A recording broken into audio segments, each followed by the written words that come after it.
3 position is another older game. This is probably the oldest one in my list.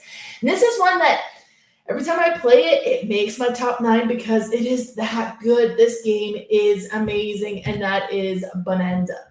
So we ended up playing it with some of the local people. I think some of them had not played it before.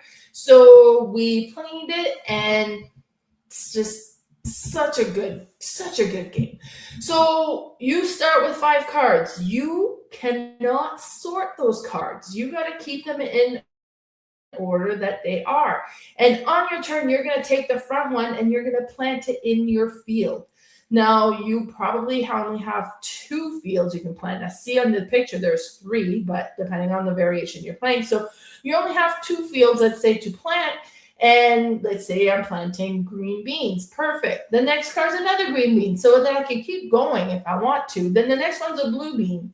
I could plant it in my second field because you got to plant the same beans together. You can't mix and match here.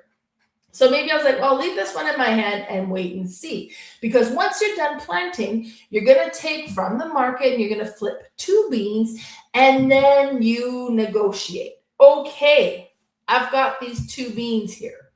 There is a blue bean, which is good because I have a blue bean I have to plant next. So I'm just going to keep that one and plant it in my field. So you can go and put that in your field. But then there's a black-eyed bean, and I don't have black-eyed bean in my hand.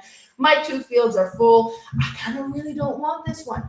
So let's start the negotiation. Who would like the black-eyed bean, and what can you give me in exchange?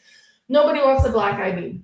Who would take a black-eyed bean for free? I'll just give this bean away, and then nobody wants it. It's like, how about if I sweeten the deal with the soybean? Oh, no, so it's pure negotiation, and it's fun negotiation. If nobody takes it, I have to plant it. So that means I'm going to have to cultivate one of my beans that I may not want to cultivate yet. Now, all the beans on the bottom kind of show how much beans you need planted to get 1 coin, 2 coins, 3 coins, or 4 coins. So maybe I need to have 5 beans planted before I can reach 1 coin. Some beans are more rare, so it could be like, well, 3 and this one will give you 1 coin or so on, right? So they all have kind of a different value to them. At any time, you can cultivate, you pull them all out, you count how many you have in there, and they're multi-purpose cards. So if it's I'm getting 2 coins, and I'm going to keep 2 of those beans, flip them upside down, they become my coins, they're the ones I discarded. Now keep in mind, those beans that I'm keeping as coins are no longer in the game. So if it's a really rare one, like the cacao bean, and I've kept 2, and there's only 4 in the game, what are the chances I'm going to get the other 2? Because you need 2 to score. Right? So it gets really interesting that way. The game, you go through the deck 3 times, and then at first it takes a long time to go through the decks. Like, wow, this is crazy. We're going to be playing this forever. But second round, a lot of the cards are out and into coins, so it goes a lot faster than the third round's like in a blink of an eye. So once all the cards are gone, you can't, game ends, you cultivate what's left in your field, and then you count your coins, and whoever has the most coins wins.